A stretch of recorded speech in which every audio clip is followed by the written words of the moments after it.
All right, welcome to the show, Scott Orn. My pleasure. Great to be here. We're actually getting together today because you wrote me an email and you said, just hit record and let's go. And you're like, I'll even be your first guest. So thanks for... I also said you don't have to publish this if you don't want. So if it gets published, is great. If not, then no big deal. It's going to get sometimes it's nice to practice without any kind of pressure or stress. You know, I kind of knew that going in. If you're embarrassed by something you said, you can tell me not to publish it. Otherwise, it's going No. Awesome. Yeah, that's exciting. Well, I'm a subscriber, so yeah. And it's also, I was just telling you, we've talked on the phone a little bit, but I miss just talking to you. So this is awesome. Yeah. This is like maybe one of the best parts about podcasting. You get to connect with one of your friends and talk to them and see what's going on. Yeah. It's super cool. I love that. You know, I think you sort of gave a bit of a inspirational pitch to just get it going. And even if it's a prototypey fun thing. And I think there's something in that I mean, it helps me to hear that, but then I think there's also something in that, like there's a lot of people out there with a lot of knowledge and information, and so much high quality stuff gets shared on private Zooms and stuff. And I feel like there's maybe a cultural movement that could come to make more stuff public, where just people hanging out, friends hanging out, talking about topics that the rest of the world might be interested in. I totally agree. It's amazing how smart your friends are. That's like one of the lessons of doing a podcast. You know, you have all these people in your life who you're just friends with, and you get them on the podcast, or maybe they're like tangentially applicable in your business life or something like that. And then they like just drop a ton of knowledge. And the best part is like it's memorialized. And sometimes there's one friend I do a year, Evan Marr, I do a podcast every year with him. He's a CFO, super smart dude. And it's funny how things change, but yeah, just it's like kind of like you're talking to your friend and they're super knowledgeable. And by the way, a lot of other people are going to benefit. The best part is like you're catching up with your friend, but they also turn out to be super knowledgeable. And they're just subject matter expert. And then also you're catching up with your friend, but like a lot of other people get to listen to it and benefit from it. Right. And that's you kind of, I never thought about like Zooms that are recorded that no one ever sees, but you're totally right. That's like probably a gold mine. Yeah. And hopefully this is a gold mine of another kind. Yeah. And I've been thinking about that too, because in a Zoom that's, you know, not recorded, never gets published, you actually know who's saying what, and you kind of understand the continuity of thought. And so much of the internet today, look at like you know, text-based internet, and all like what's a troll, what's a bot, what's real information, what's fake. Now maybe this makes its way into podcasting eventually, but we're still at a stage where, you know, if Scott's talking to DK, you know who each person is. You can figure out this is the real Scott. This is the real DK talking. We're not at deep fake yet, but probably pretty soon. Got 6 weeks at least. Yeah, totally. I was thinking the same thing. Well, I'm glad you're doing the pod. I'm super happy, and it's also again just great to catch up. Yeah. So like I was saying, I think you've been doing this now since 2016, I think. I think so, yeah. I did it right. Yeah, right when I joined Vanessa, I started doing it. Actually, my wife was super encouraging, and I remember back then I was working out. Cruz was working out of ThoughtBot. We were 4 people, and ThoughtBot's like a development shop across the country, but they have a San Francisco office, and they had amazing podcast equipment. But you had to have like real stuff, and instead of like doing it through the web like we're doing it right now. Right. And it was like, it took me like I think a half an hour setup and a half an hour breakdown, and I was always terrified of losing the audio files and all that kind of stuff. And now it's like so much easier. It's amazing. It's really nice. Right. Do you feel, I was talking to somebody, a friend of mine was on a podcast that does in-person recording, and I asked him how that felt. And he said, oh, it's night and day. So I wonder, like, I was kind of like getting very ambitious. Oh, okay, I've got to do the in-person thing. And then I was like, whoa, the equipment complexity just like gets crazy. And so I wonder, do you feel like it's good enough, close enough, or like the simplicity is just worth it because of the volume you get out of it? Yeah, I like it. I like the videos distributed because I think, though, I'm unique in that I've converted my whole working life to working remotely. And so it doesn't feel any different to me. It feels super natural. I can totally see where some people want to sit in the same room. And I've done probably 150 podcasts like that. And even towards the end, before COVID, I had actually started renting out a studio in San Francisco in North Beach. for an hour every time I did a podcast. So we would have like the full kind of radio station hookup. And it was pretty cool. And the sound was awesome. It was hard to get cameras the right way. And so this actually, doing it online remotely actually makes the cameras way better because everyone's kind of at this point invested in a good camera setup for their computer, right? Because all of us are working remotely. And so that's actually big. And then I also have like a really awesome mic, which is, when I first was doing this outside of Thoughtbot, I actually had 2 iPhones. I would set up each iPhone with a little mic in the iPhone, which probably didn't do anything, and have an iPhone in front of the person recording it, right? And so to me, this is like all the best. I would definitely love to be hanging out with you and having a beer or a taco or something like that. But this is just like very easy. And again, it's just like, it's kind of who I am professionally now. Yep. And so it doesn't bother me whatsoever. And by the way, once we're done, you click like upload and leave, and it's in the cloud. You never lose it. There's no worse feeling than looking over and seeing something's not recording and like losing your mind, because like the iPhone's facing the wrong way or the recorder button was broken or whatever. Right. So I remember I was interviewing the CEO of Zero, Rod Drury. This is like probably 6 years ago. Zero is a publicly traded company. I was probably like on my 8th podcast or something like that. And he was really awesome. And I always would make sure the iPhone was recording. And then at one point during the conversation, I looked over and it was not it had stopped recording. Probably someone called it or something random. And I just like subtly reached over, hit record and pretended and we lost 4 or 5 minutes of Rod, but thank God I looked, and so that doesn't really happen here. So I'm thankful for that too. That's great. And so you've been through, I guess I hadn't thought that much about how different it was in 2016 versus now, because now we're sort of so much online, so much better software, post-COVID, everybody's invested in their setup. But I wonder, when you were you rewind to the mental state of 2016, because I'm maybe closer to that part of the journey. And I wonder what all was going through your mind? How did you decide to, like you said, Vanessa had kind of encouraged you a bit? Was that around, were you thinking content marketing for Cruise, or were you thinking catch up with friends, or how did it all, what was going through your mind at that point? Yeah, it was really, I told you before we turned the mics on that I had worked at venture capital before I joined Vanessa. And so I was used to sitting in front of a founder and having them explain their business and who they were. And it's fun. It's the best job in the world for someone like me. And so I was kind of missing that when I was working at Cruise. I still get that because we're always talking the startup founders and living vicariously through them. And we've got our own startup. But at the time, I just kind of missed that formality. And so that's why I started doing it. It was just scratching an itch I had. And then I quickly learned that, we were talking about, it's just fun. You get to hang out with someone undisturbed for a while. You get to hear all these cool insights. And I was hooked. And by the way, another thing I told you was it takes a good amount of time to practice and understand the flow and understand how to prompt people or understand how to turn someone off of a dead end or how to let someone just keep talking. If they're on a roll, the audience usually isn't really there to hear you as much as they're there to hear the guest. Right. And so it probably took me 5 to 10 podcasts to even really remotely know what I was doing. And then you go like anything else, you go on a learning curve and you just figure stuff out. And now I can do them with, I basically have, I can walk you through kind of the kind of questions I ask, if that's helpful. Yeah, I'd love to. So I always start off just by saying hey Dave, how can you retrace your career and how did you have the idea for X, Y, and Z company? So if you're a highlighter, how did you have the idea for highlighter?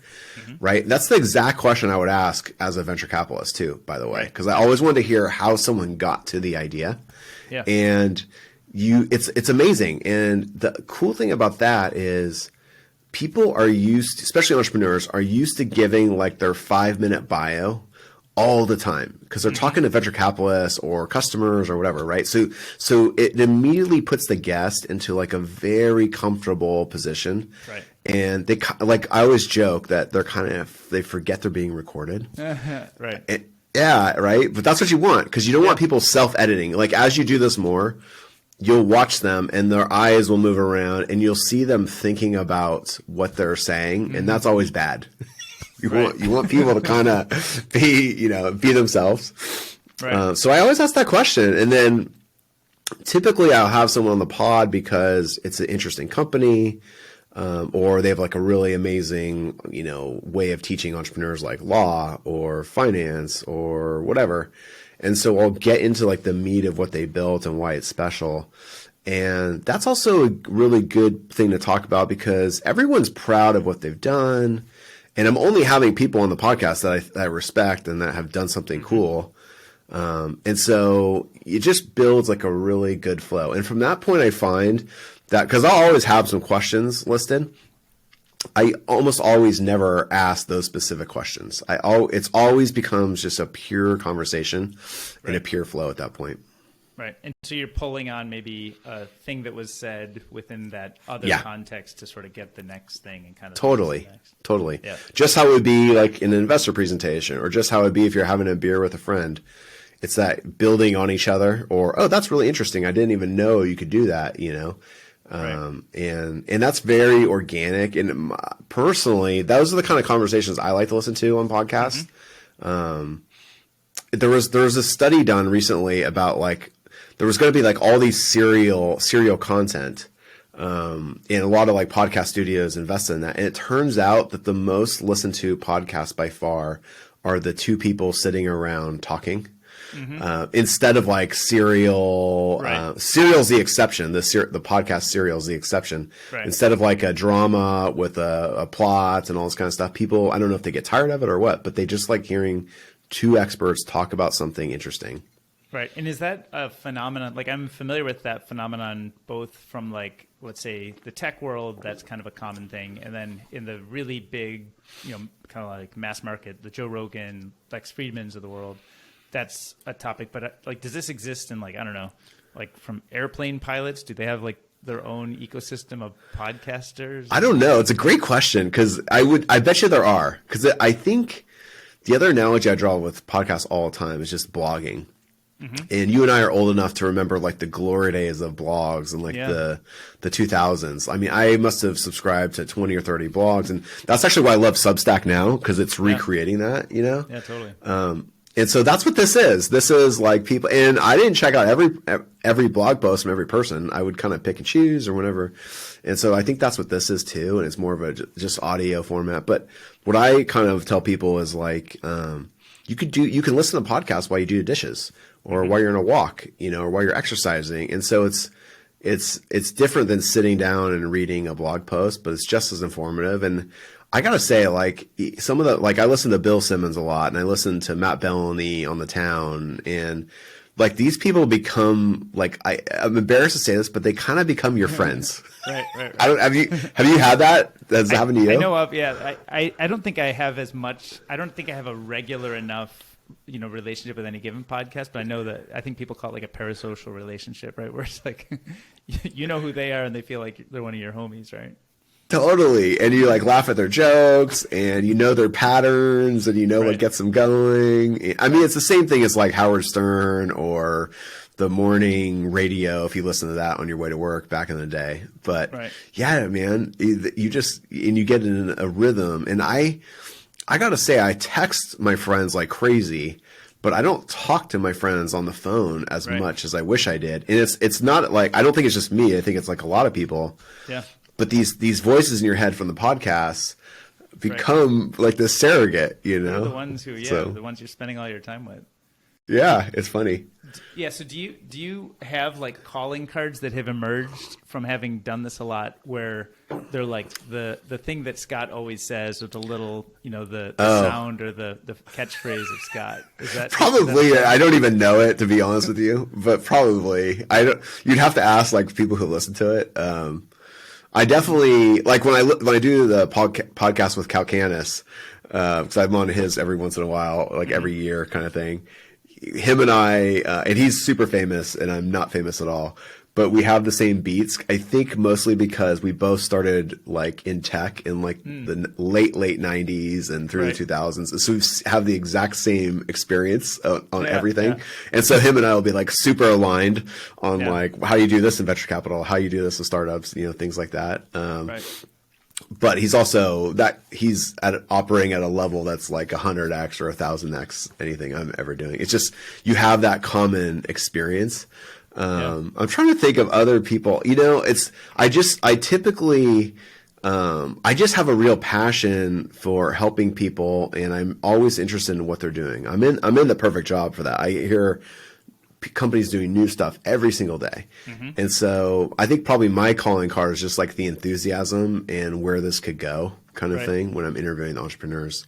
Yep. And is it something, it sounds like you started it as a bit of a passion project and just kind of wanted to do it, but like presumably meeting a lot of entrepreneurs is also relevant to the business. So do you sort of like notice the interplay there and like how it kind of one supports the other, or? It definitely helps. I don't think, I think I may have said a version of this to you, but it's not like, I don't have people on the podcast who I want to like meet or want to do business with. And so I feel, in a weird way, I feel a little dirty doing that. I want to have a rapport with someone and find what they're doing interesting. So I don't really like call famous people and be like, will you be on my podcast? There are people who do that. And I actually think that's how you build a big podcast. If you're going for distribution and you're going for max reach and all that kind of stuff, do that over time.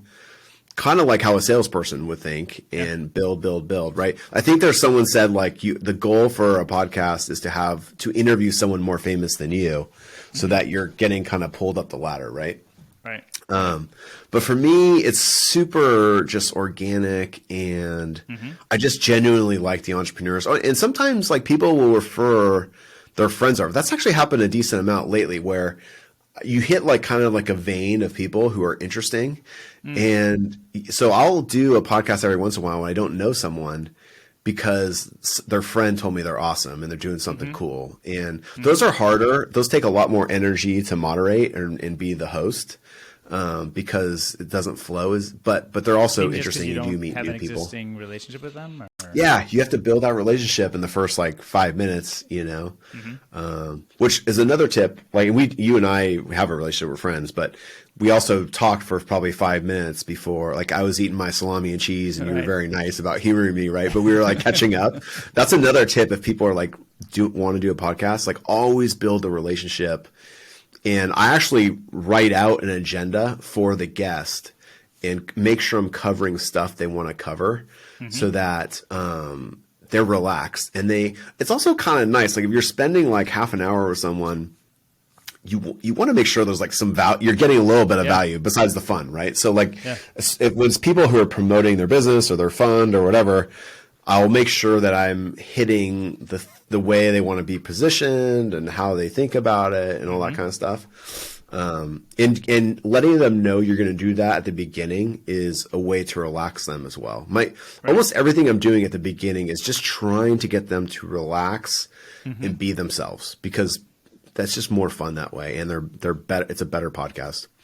Do people naturally come, like they maybe haven't been on a lot of things, they haven't done a lot of creation in this format, where they feel a little stilted or something?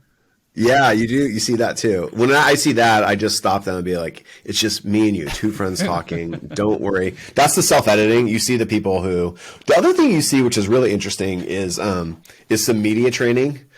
And like, I'll never forget interviewing, I'm forgetting Josh's last name, but the founder of Gusto, Josh Reeves. This is probably when I was like on podcast 30 or 40. So I kind of knew what I was doing, still doing the iPhone, both of us had an iPhone kind of thing. And no matter what question I asked Josh, he reverted back to our people and our customers are number one, and that's all that matters. And if we take care of our people, our customers will be taken. He literally said the same thing like 6 times in a row, and you can listen to it. It's hilarious. And he was so efficient with the way he talked. Normally I interview people for like 25 minutes, 30 minutes. Right. I literally I must have asked him like 8 or 9 questions. And we finished in like 16 or 17 minutes. It's like maybe the shortest podcast I've ever done. And it was all because of his media. So after the podcast, I was like, oh yeah, like when did you do media training? And he was like really excited about it, and he's like, oh yeah, I do media training and I want to be a great speaker. And I was like, yeah, I could kind of tell, like it was hilarious. So he was like just laser focused. Yeah. He was cool. I don't know if he quite knew, and he probably doesn't care. He built Gusto, whatever. He's doing his thing. Right. But it was hilarious because I was like, yeah, man, you just, in my head, I'm like, you answer every question the same, dude. This is, polished. Yeah, he was too polished. So that's the other thing to look for. But you still do, I'm sure you'll interview people who've never been on a podcast before, or been on one or something like that. And you just got to make them feel good. And that's another way that the video stuff actually helps. It's so similar to like Zoom that people are kind of used to it now. And they don't. The other thing is nice is they know how to set up their camera and make everything work, so you're not freaking out. I interviewed Chelsea Shukov she's the founder of Sugar Papers. It's an amazing stationery brand, and she's an artist. She's a businesswoman and an artist, and amazing.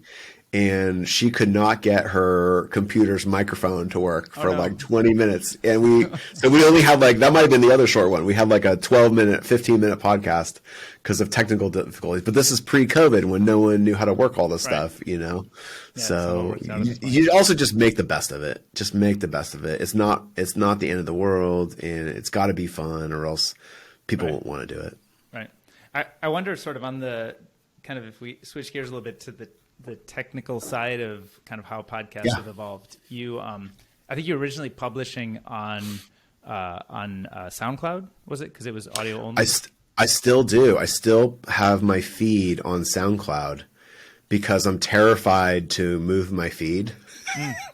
Because for those who don't know, there's an RSS feed that pushes all the sound, like the access to the sound files to the podcast players.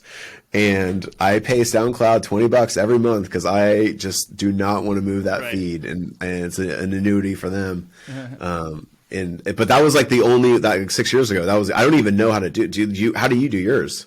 Well, I don't really have a podcast, so I'm still exploring the tools. But I think there's a thing called Simplecast that I think a lot of people use. Yeah, where that's a good one. They push like an audio file to Simplecast. I think that hosts it, and then all the Spotify, Apple, iTunes, etc. can pull down from there.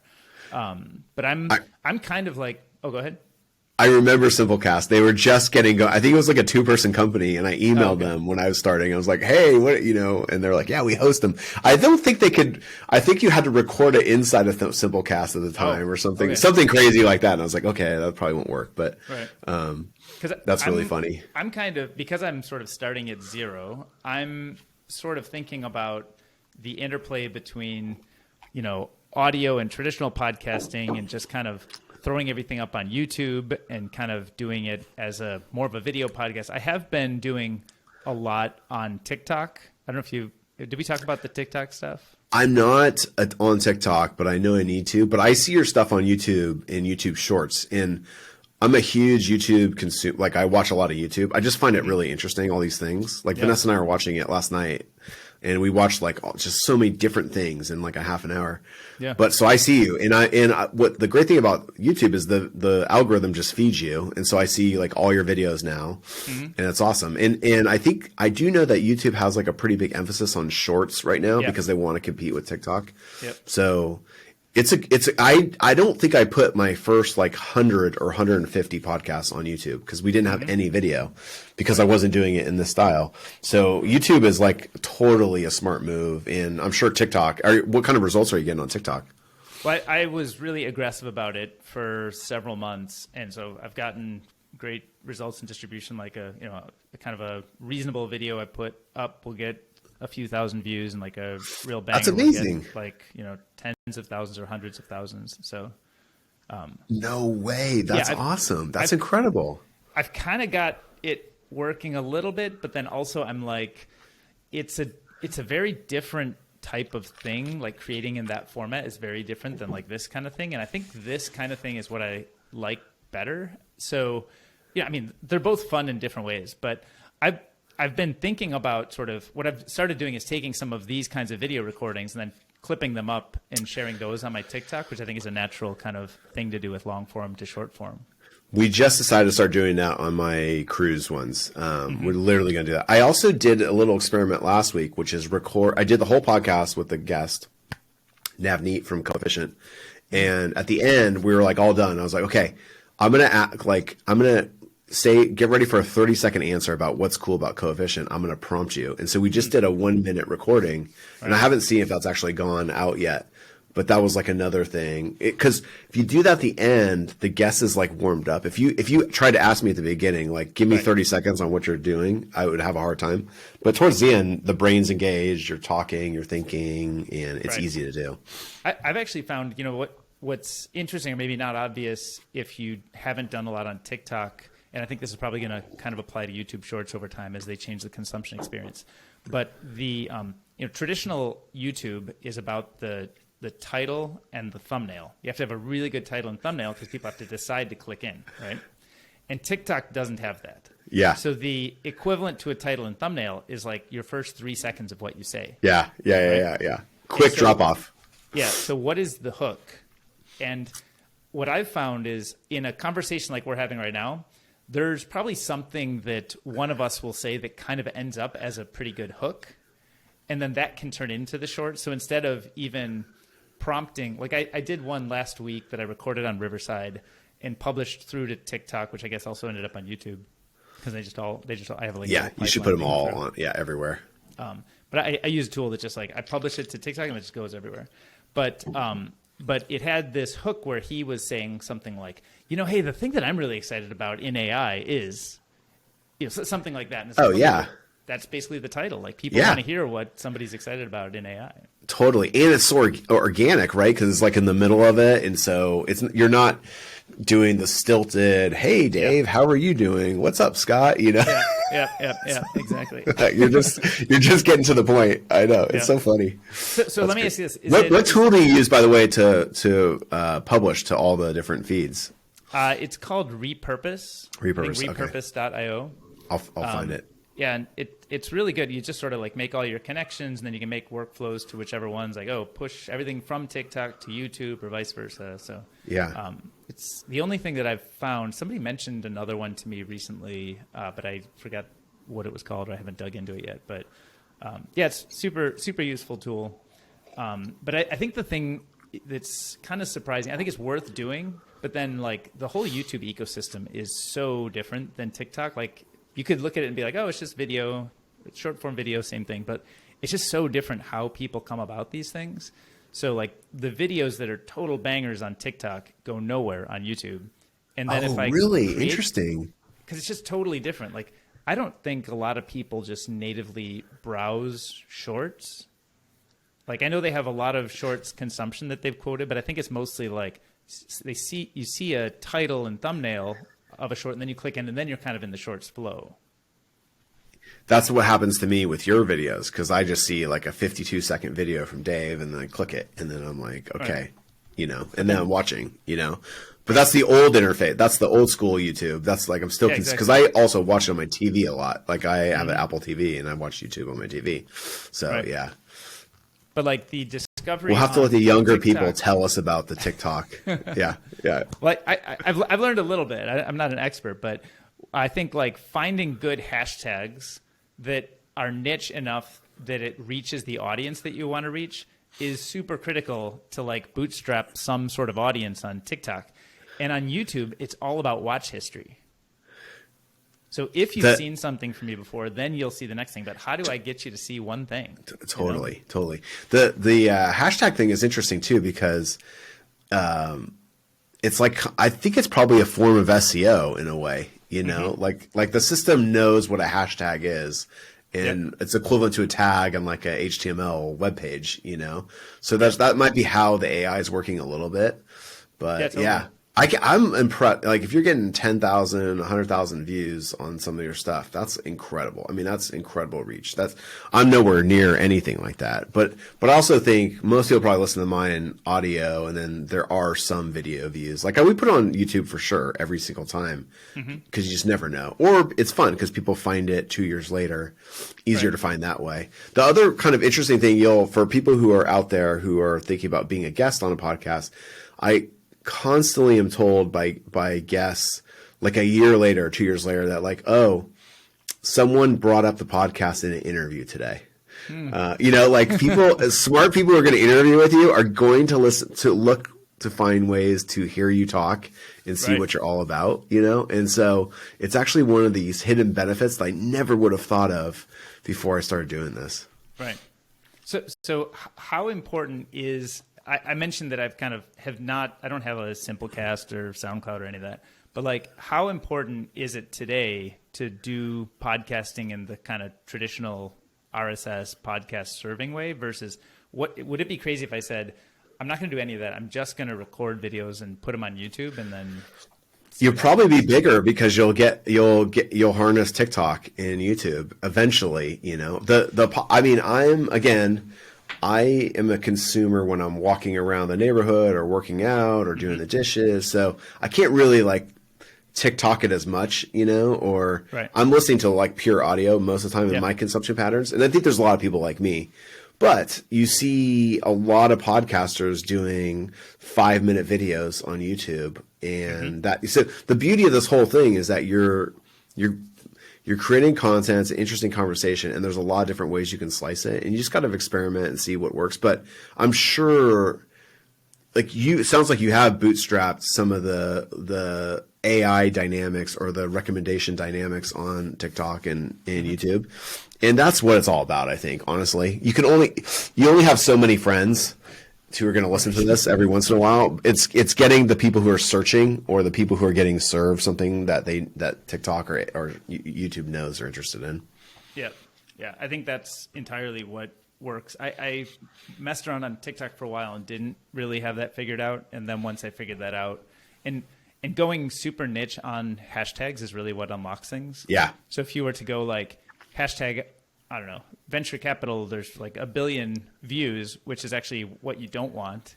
You want to be like, you know, venture capital accounting or some liquidation preference, something like that. Liquidation preference, perfect. Yeah. And then I think what it's actually doing probably is there've been other people who've used that. Maybe it's gotten 50,000 views. That's like, to me, a good number. If you've got if you've got a hashtag that's only had 50,000 views, then you're like, okay, it's enough that people have seen it. TikTok has shown them videos that have liquidation preferences, and there's some people who've decided to like those videos. So then they'll show your video, sample it with them, and try it out. Yeah, and if they're a real venture capital or startup nerd, they're gonna love it, you know. And so they're gonna like, and then they go down and then they refer more videos to you. Yeah, it's really cool. I'm also thankful. This is cheesy but true. Like when I was a kid, like none of this existed. My family didn't have enough money for like encyclopedias. Like I didn't have anything. I would go to the library, you know, and so like to have the world's information at my fingertips and be able to consume it through audio or video and just go down these rabbit holes is like, I'm just so wired for this. And I'm very grateful that this appeared in my life and it's made my life better and more fun. And there's all these benefits to being someone who creates one, but just being a pure consumer, it's like, it's phenomenal, man. We watched like Breaking Bad and then some CNN and then maybe another Breaking Bad and then like we must have watched 5 or 6 clips last night over half an hour and it was like super entertaining, tons of different stuff. And then Vanessa and I were like, let's go to bed, you know, and it was awesome. It was cool. Right. And how do you think about like you're talking about a bunch of different bite-sized kind of content things versus podcasting is a little bit more traditionally longer form and kind of deeper engagement, let's say. So like I always think about like the kind of traditional Simplecast or, you know, SoundCloud push to RSS. It's a big ladder for people to climb to like know that you exist, you know, be excited enough to subscribe to it, and then they download an episode on your player and then you actually listen to it. And I wonder, like, is that like, how does that work today? Like, could somebody really start that process today, or is it like, my buddy just launched, his name is Matt Bellany, launched The Town on Spotify, and he's getting pretty big. But he's also like bringing an audience, and he was the editor of Hollywood Reporter, and people know who he is. And so I think it's a lot like blogs. It helps to be like a guest on other people's stuff. It helps to, and you just got to show up every day or once a week. But it is a bigger hurdle. I also think there's something interesting, which is in that consumption format where you're just doing the dishes or exercising, or driving, there's only so many hours that people are doing that, right? So like I probably consume like 8 hours of podcasts a week, which I would say is probably a lot because I work out probably 5 hours a week and I do the dishes and drive around a little bit. I don't commute. So there's probably people who commute who consume more. But so like I've only got a few slots, you know, and I think a lot of the biggest podcasters figure that out and they post like 2 or 3 times a week so that they keep you kind of in the circle and linked, you know. So I'm more of when I do my podcast, I do one podcast a week most of the time, not every week, but I'll probably do like 40 episodes this year. And I try to keep it to like 25 minutes, half an hour, because I want it to be kind of bite size and not like a huge commitment. But that's everyone. You can pick your poison. You know, there's some huge ones that are like, I remember listening to the 5 minutes of world history or something. I forget the exact title, but that was awesome. And that guy probably had a huge following because it was so bite sized and so easy to access, you know? Right. So I just follow your passion. This is kind of my point of like, just click record, start interviewing your friends, start interviewing interesting people, and you'll figure out what your format is going to be, you know? Mm-hmm. And do you think a lot about sort of potential for experimentation in format? So there's kind of this, you know, the last 10 years we've seen the rise of the one-on-one interviewer type, you know, kind of effectively what we're doing right now. But then you mentioned like Jason Calacanis is, you know, sort of a producer of the All In podcast, which I'd say is like a pretty big format innovation where it's not so much about a guest, but it's about 4 voices you've come to know and every once in a while there's a guest. Like, do you think that is a whole new underexplored territory? Are there like dozens or hundreds of new underexplored formats you might think about? I definitely think so. What's interesting about the All In podcast is it's kind of like The View for men in technology or finance, right? Yeah. And it's genius. And I think probably why that format fails or has failed before these guys is that showing up and committing is hard. And, you know, like it's much easier to do a one-on-one kind of thing, right? So having a View style podcast is just think about the logistics of coordinating, David Sachs, Chamath, and Calacanis, and I think there's another guest, Friedberg, right? Or another host. Yeah. So those logistics are insane. But they do it and they made a commitment out of it. And that's why they're also smart and awesome people and fun to listen and also controversial. Like I listened to it. I was telling one of my coworkers the other day, I listened to a clip where Chamath and Sachs were telling Calacanis he was wrong about this SBF guy. And I was like, no. Calacanis is right. Like, what are they talking about? You know, like what? And so there's, it's kind of like the secret to maybe bigger media where there's some polarity, you know, I literally got almost angry. I never get angry about anything like that, but I was like, the guy I really respect is being told he's wrong and he's clearly, you know, so there's a little bit of that dynamic going on too. It's not just me and you being, getting into our interests and things like that, but they're also like kind of a little bit of argumentation there. And do you think that's just like by design part of the format, or that's just how they are in real life? I think they were like that in real life, but they probably figured out that that's what makes the podcast good. I'll talk to, if I talk to one of the producers, I'll ask them. Because I talked to some of the people who make those podcasts, so I can actually know. But I think that's who they are. If you I don't think you can fake it like those guys fake it. Right. You know, that's who they are. But like maybe they sort of amplify those or look for the things that they know they're going to want to, fight about a little bit. I bet you they do. And also, you don't get to.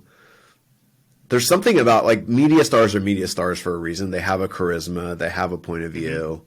And so it's probably just really second nature to them to be like that. And so I don't even think they think about it. I think that's just who they are. Right. Yeah. Makes sense. Are there other formats that you like have thought about or that you think would, as you mentioned, like you could almost take traditional media formats you've seen, like you mentioned The View, and this is like The View kind of redone with a little bit of a different angle or kind of audience style. But are there other formats of things you've seen historically that haven't made their way to podcasting or video pods that may be sort of underexplored or interesting to explore? Nothing for me. I think I'm probably in the Gartner adoption curve. I'm probably like in the middle because I've kind of like my format works really well for me. It's kind of low. It doesn't take a ton of energy, I'm not reinventing the wheel every time I interview someone. It's actually very similar, and I kind of know the beats. It's like a sitcom almost for me, I know the beats. Right. And so it takes me way more energy to be interviewed in like this conversation than to interview someone, because I know where things are going. So I'm probably the wrong guy to ask about that, because I like what I do. It's fun for me. I know the guests like it. But again, if your goal is like listenership and getting big, probably, I think like the play to the algorithm, play to the strong opinion, try the different distribution channels, all that stuff is the way to go.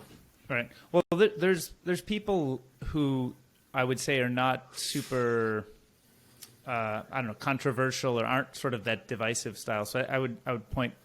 I think Lex Friedman in particular is pretty like neutral sounding. He doesn't really like get very divisive or doesn't inspire anger. He's more like comes from a place of love, I'd say. Yeah. And I wonder, is that the only example, or is that, are there other people that are like that?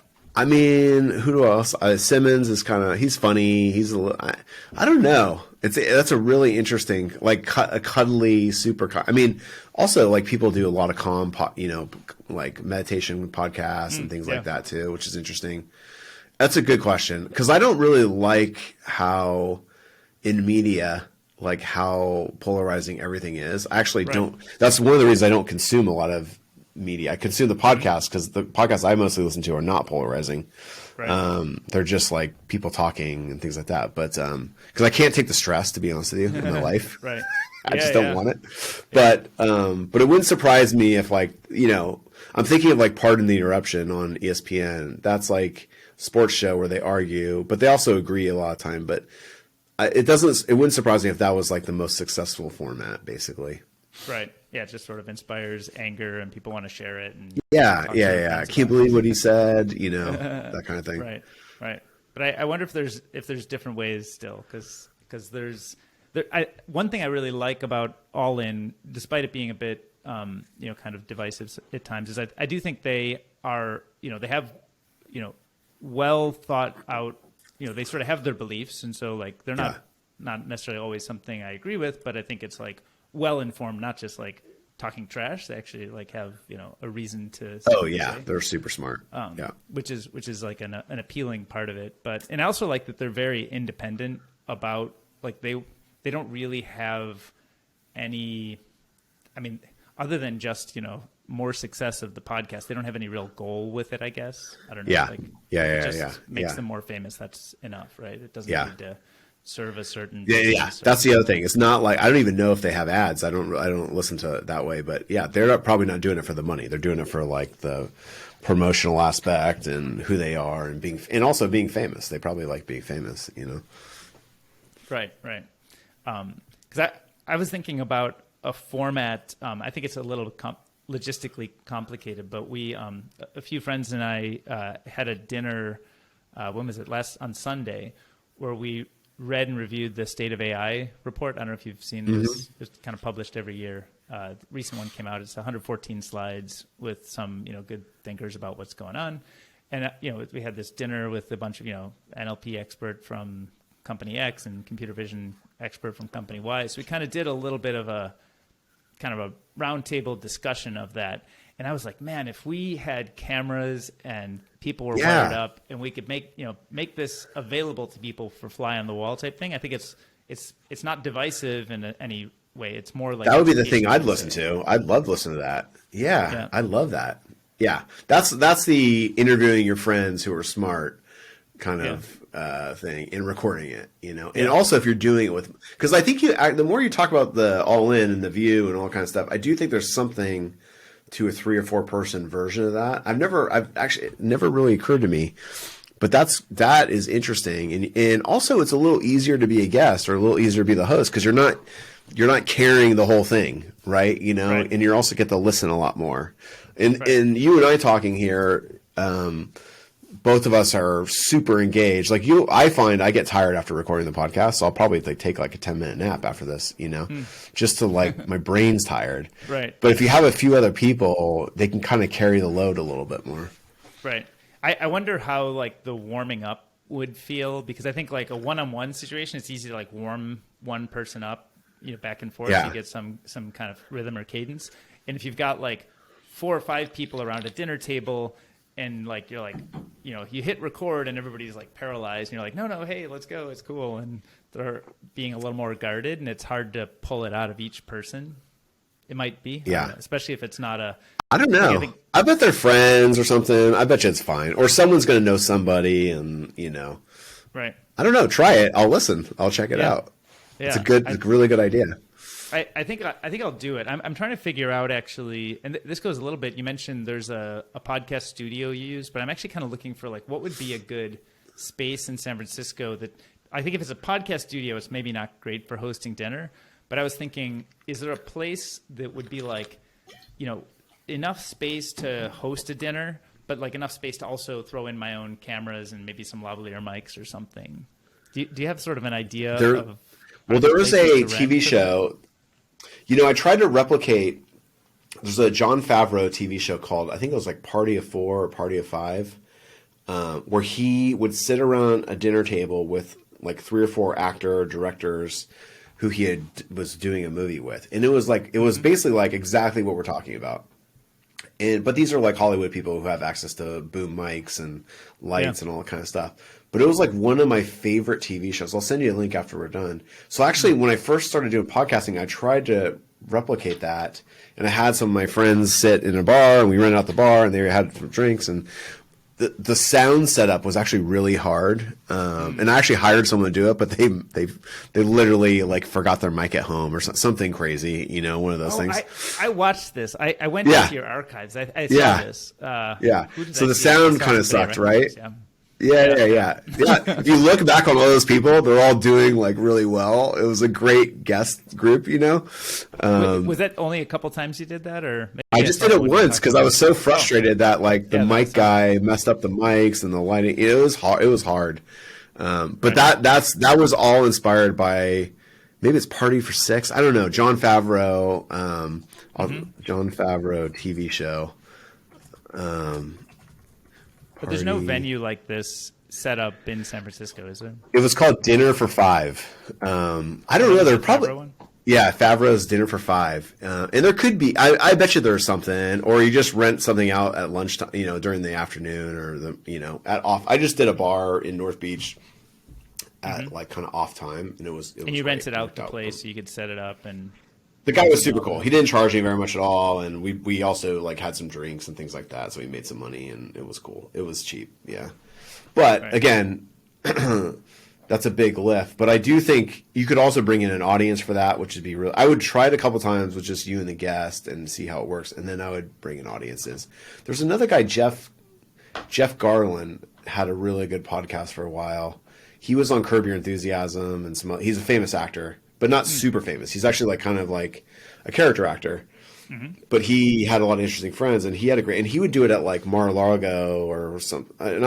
Not Mar-a-Lago. That's the Trump place. There's another place that sounds like that in LA, where there's a lot of like small performances, and you could hear the audience, and it was fun. And in the audio, it's like you're in the audience. So that was cool too. Right. I actually used to do a kind of a fireside chat series in San Francisco. Yeah, I remember you talking about that. Yeah. Back in kind of 2017, 2018 timeframe. But it was always kind of this like in the club kind of thing. So maybe we'd have like 80 or 100 people show up, but it was never like, everybody's like, oh, can you like broadcast it? And it worked because it had more of a private feel to it. Got it. It wasn't kind of on blast. But I've thought about like bringing that kind of thing back, maybe different topics and stuff. You might do less controversial stuff, but it might go when people relax. It's like the All In. They say controversial things not because they're trying to be controversial, because they believe it. Yeah. You just got to warm them up. That's a good idea, though. I've wanted to do that for a long time too. I'm just a little set in my ways here. Maybe I'll do it sooner or later. Right. I know we're coming to the end of the hour, and you probably have to get to your 10-minute nap. Yeah, I do. I do. You can see my eyes. Oh. But I'm curious if a couple things, like you touched on the kind of frequency and cadence of like daily or weekly. Like, how rigorous are you about that, or how much like does building an early library, just like going high quantity early just to build a little bit of a library, how much do you think that kind of stuff matters? I don't know. It's a good question. I'm kind of I just think it's practice. You just need practice doing it. And I hate to call it practice because people have a bad association with that, but it should be fun practice. But it does help just to do them. You just get better. Mm-hmm. So I heard one of the Google guys said something about like, this is like 20 years ago or 15 years ago. And they're like, we're not in a huge hurry for people to find us at Google. This is when they were small. Yeah. Because every day Google gets a little bit better. Mm-hmm. And every day, and that's kind of how the podcast is. Like every day it just gets a little bit better. So I don't know. And also people, it is nice though when they find you early and they refer their friends and, so I don't know, man. I just, again, I'm repeating myself, but don't overthink it. Just do it. The getting people together is fun because that's also a word of mouth thing. People, it's like a party that they're going to, but they get to hear you talk and interview someone interesting. And that will actually spread much faster than like it'll seed much faster. Right. And then you'll probably build your listenership that way too. Right. So, before we finally wrap, do you have, you're a sort of experienced podcaster with, 6 years under your belt or so. I'm kind of a newbie, something video pod, or I don't know what to even call what I'm doing. But any kind of words of advice on what now that you've sort of seen me interview you for an hour or so, any words of advice on how you might do it differently or kind of what kinds of... No, I enjoyed it. I mean, I think I've actually noticed a couple times that I've been talking for a long time. So I apologize if I was running on too much. You did great. You let the guest talk and ask great questions, and actually like the view style thing was something I never thought of ever until this. So yeah, man, you're on your way. You're on your way. All right. Well, thanks so much for all the tips and advice, and thanks for spending the hour together. It's been fun. My pleasure, man. Thank you. And great to see you. More soon. Great to see you. All right, buddy. Yeah. Bye. Later.